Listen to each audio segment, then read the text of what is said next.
Hello, everybody. My guest today is Nick Weaver. He's the CEO and co-founder of a company called Eero. Before this company, he worked at McKinsey Company and then Menlo Ventures, where he sourced investments in startups such as Betterment, Periscope, Ansible, and worked with portfolio companies like Uber, Dropcam, and Roku.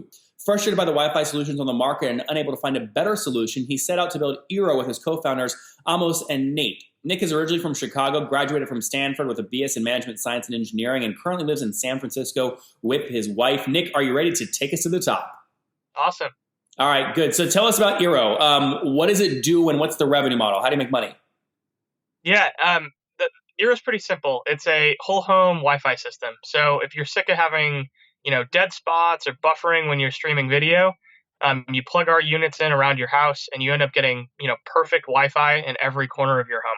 What if the original source is bad? Like so I have this issue because I have Spectrum at my house and it's crappy. Now, if I'm closer to the actual router, which is down here behind the desk, it can be a little stronger, but it's still crappy. Can you fix a crappy initial signal?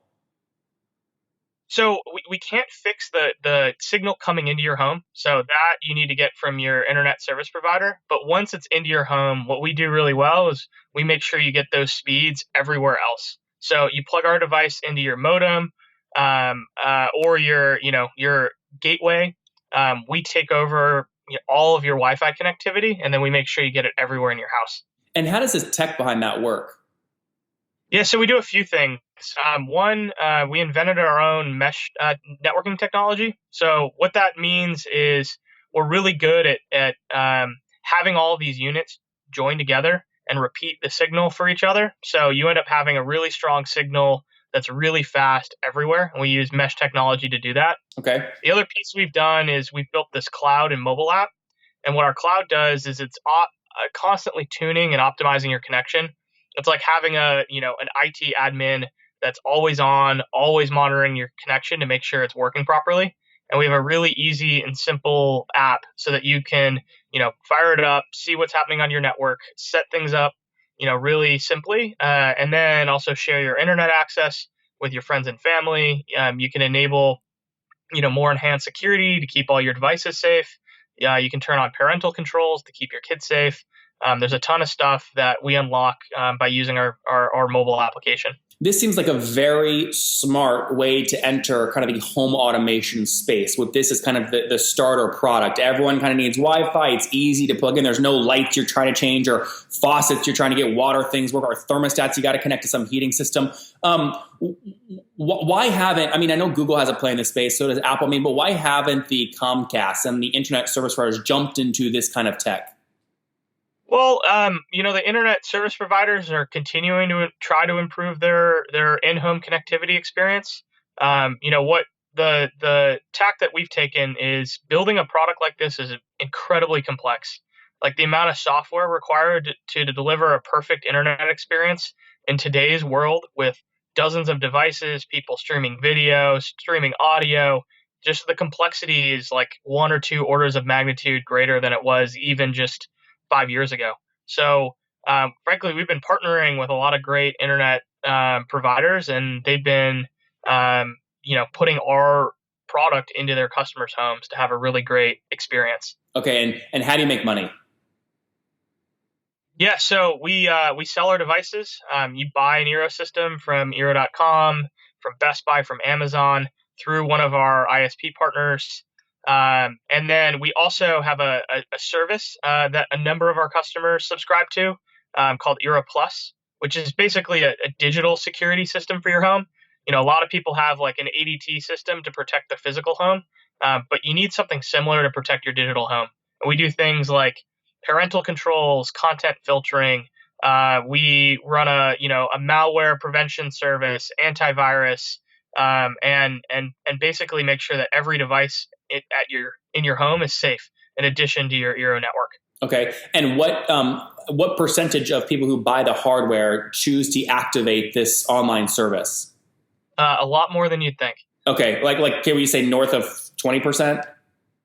We haven't publicly commented on any numbers, but it's a significant number of our user base. What I'm trying to get is some relative base here, but still out to be variable where it doesn't hurt you competitively in the marketplace. So, but the problem is I don't have a baseline. So when you say way higher than what you'd expect, well, I don't know what I would even expect. What is typical in the industry?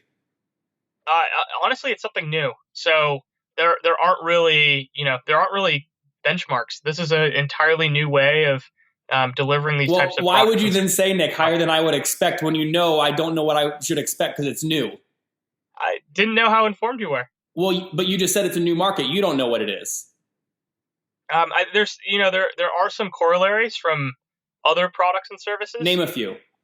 One could be security cameras Okay. and cloud video recording. Okay. And what those companies, what do they see in terms of people who go from the physical to the physical plus the digital?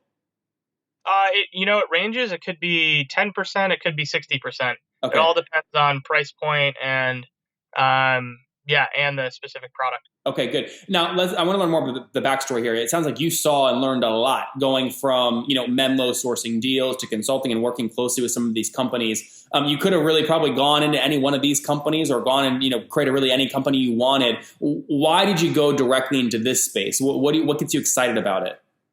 Well, I've been the guy who's had to fix the internet for my friends and family my entire life.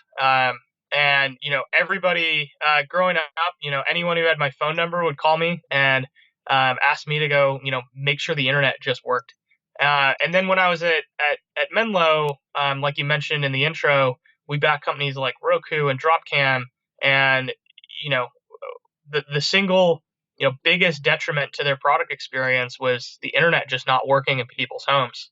So, looked at how should products be delivered in the future, right? This whole concept of you should buy a physical product and the software on it should evolve over time. That's a fairly new concept. And so applied to the home network, just saw a huge opportunity to build a really fundamental technology, B, a product and a brand that people love, and C, start occupying some really important real estate in the home. Yeah, if I'm looking at this, I'm going, this is super smart, not because of what the product is. That is smart too, but really because if you can control a distribution center in a space that is heating up, that's a really smart place to set yourself up to get very, very lucky and great timing. Yeah, interesting. Give me more. When did you launch the company? What year? Yeah, so we started the company in the beginning of 2014. Okay. So it's been just about 4 years. Okay, and I imagine you've probably raised capital. How much have you raised? Yeah, we've raised about $100 million. Okay, and why? There's a hardware play here, so it seems obvious. But where is most of this money going? Where are you investing most of it? Yeah, so building the product and the underlying technology, very, very expensive initially. So we spent a couple years building out the technology stack to make all this stuff work. Unlike some products, like say you're building a speaker, right? The duty cycle on a speaker in the home isn't 100% of the time, right? It's on sometimes, it's off others. The duty cycle is not that challenging. When you look at the network, even when people aren't home, their networks are under constant use. All those other devices, whether it's a streaming stick or a camera or a speaker, or sensors, your network's always being used. And so we had to spend a lot of time and resources making sure we had a absolute bulletproof product as we brought it to market. And then the second big piece is growing sales and distribution. So there's marketing. We've experimented with a lot of different marketing formats. Number one thing is to inform consumers that you can actually fix your internet connectivity problems. And then second is helping them, discover the Eero brand.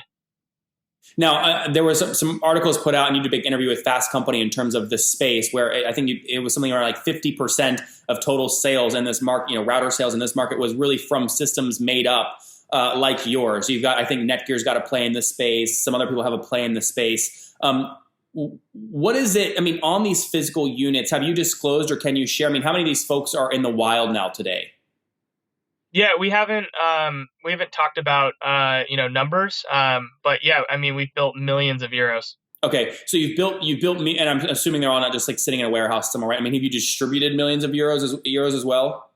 Yes. Okay, got it. So we'll say north of 1 million, less than 10 million Eeros installed in homes, and are those individual packs, or those are actual? You would count one if a 2-pack is distributed. You'd count that as 2, not 1, right? Yeah, we think about things in terms of how many homes and then how many Eeros. Okay, good. So millions of euros. And then from a home perspective, are you past 100,000 at this point? I assume people have less than 10 per house, right? Yeah, yes, certainly well north of 100,000 homes. Yeah. What the average listener right now, if they're thinking about coming to Eero and buying this after they fall in love with you on this interview, by the way, I want 10%, by the way. But if they come to you and buy, how many should they expect? I mean, what do you recommend for an average 2-bedroom, 2-bath home? Yeah, so our most popular system is the Eero and 2 beacon system. Mm-hmm. That'll cover 2 to 4 bedroom home. And what you get is you get one unit that plugs right into your cable or DSL modem where your internet comes in, and then you have these smaller units. It's actually the exact same hardware, just different form factor, and they plug right into power outlets around your home. They mesh together automatically, and you get perfect coverage.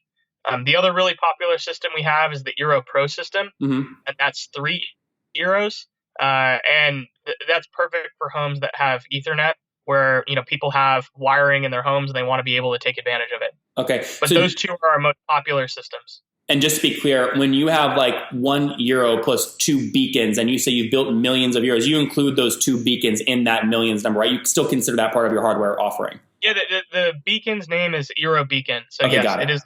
Yeah. Got it. So that you would recommend, I'm reading right now off your website, 2 to 4 bedroom home, you recommend that $399 per month, one time, or 24 per month. I assume that's financed, which is 1 Eero and 2 Eero beacons. And our 3 Eero system, the Pro system for $499, those two are our most popular sellers. Interesting. Now, are you, you celebrated your 1-year birthday, and the big news was you're driving price down. Are you generally looking at hardware as a meeting revenue center for you, or because of how much you raised, you don't really need to make money? You're actually just trying to keep that as close to at cost as possible so the consumers adopt it faster? No, offering a premium hardware experience is a really important part of the company, and we use that to make sure we've got everything else like top tier support. So we've got US based customer support. It's free for everybody who buys an Eero system. So for us, it's all about just delivering a really great experience. Software updates are all free. I mean, we just pushed out a new update last week. But Nick, just to be clear, sorry, I want to ask you, like Bezos, a playbook, I think he runs all the time, is once he gets leverage over a channel, he will try and use that leverage to keep the price as low as possible to get much higher adoption. I'm just curious, in your brain strategically, are you selling these things basically at cost, or it is important for you to build in a 10 or 12% kind of net margin on these things so you can invest in support and updates and things like that? Yeah, I mean, we're ensuring that this is a very real business. And yeah, unlike an Amazon, we don't have a incredibly, cash flow positive retail business or even more positive cloud business. Got it. Okay, so I'm reading into this here, but you have some healthy margin there because you have to invest in other parts of this ecosystem. Makes complete sense. I'm not hitting you on there. I'm just curious. So that makes sense. Now, you said you raised $100 million? When was the last round, and for how much was it? The last round we announced was $50 million, and that was in the spring of 2016. Okay, so almost a year and a half ago. So Nick, you know what that means, right? No, tell me. You're either selling right now to Google or you're raising another massive round. Which one is it? We're continuing to make really awesome progress with the business and the company. When you went out on that last round as a CEO, fundraising is difficult. Generally, how many months are you raising for in terms of how much burn you want to have covered? I'm not sure I follow. When you go into a fundraising, you want to make sure you're raising, and it's not just going to give you 2 months of runway, but it gives you 12 or 24 months of runway, so you don't have to go out and raise again in 4 months. When you did that last round, what was your general thinking around how much to raise to cover, burn? Yeah, I mean, you always want to be able to cover 12 to 24 months. That's a good rule of thumb. Okay, so you're not going to give me any hint what's happening. Something has to be happening right now. If you raise for 12 to 24 months, we're approaching that time period fairly quickly. Are you raising now or selling? We have a great business. It's not profitable though. You have to be investing all this money. You have burn. We've been really happy with how the business is performing. Mm-hmm. I get it. I'm when this interview goes out, and then 2 weeks after it's live, I see a big funding announcement or a big acquisition announcement. I'm going to call you up and go, Nick, why couldn't you give me the freaking story? Why couldn't you just leak a little hint, give us a little bit? No, in all seriousness, congrats. It looks like a fun business you're building. It sounds like, I mean, what's interesting to me too, the software side of this looks to me to be very high margin. I can see you're leveraging these distribution channels to then go to 1Password and say, let us include a free subscription to you on the tool to expose your brand. And that's actually driving real cost savings to the people that upgrade to that $99 a year plan, right? Yeah, what we're trying to do is basically curate the right sets of apps and experiences that people need in their homes. The first big push into Eero Plus was, now that we've got people's homes connected, let's really focus on making sure they're safe. And it's been awesome to partner with folks like, the team at 1Password, at EncryptMe, at Malwarebytes, and offer that as a comprehensive solution to all of our customers. Yep. What are you focused, like based off what you've raised and what you do, when you think about growing the company, what do you try and hit, or what are you aiming for year over year? Are you following the kind of like got at least double or triple year over year, considering how much you've raised and what you're kind of the path you put the company on?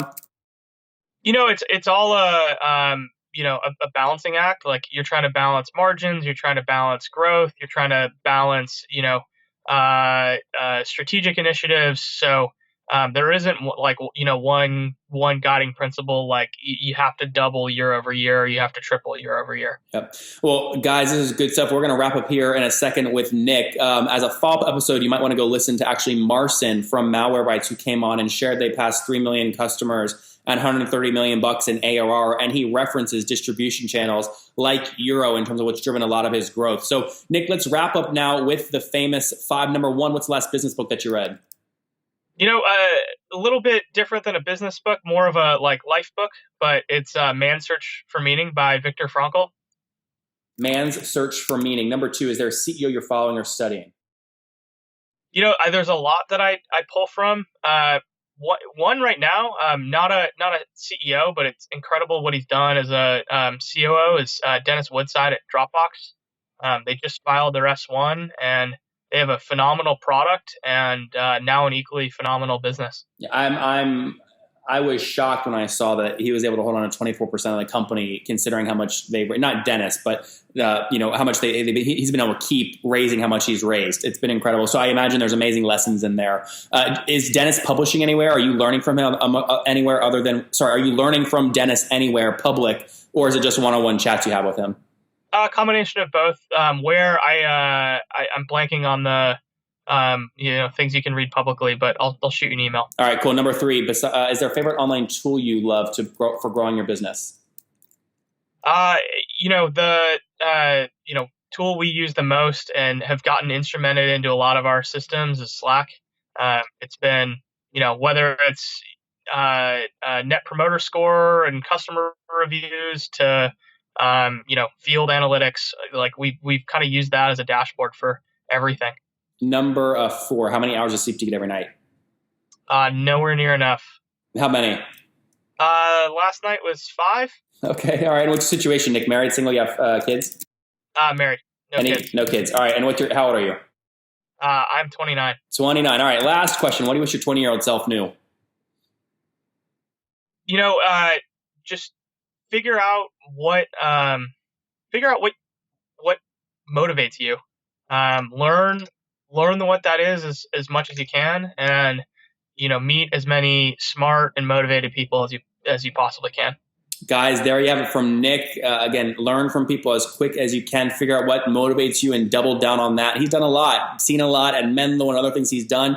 Back in 2014, launched Eero, again, understanding that home and internet, this was a critical space, not only just as a product and delivering value in terms of high speeds throughout your entire house, but also an important distribution channel as kind of the Internet of Things, and especially the war for kind of home automation takes off. He's positioning himself perfectly there, really controlling a nice distribution channel with millions of units installed.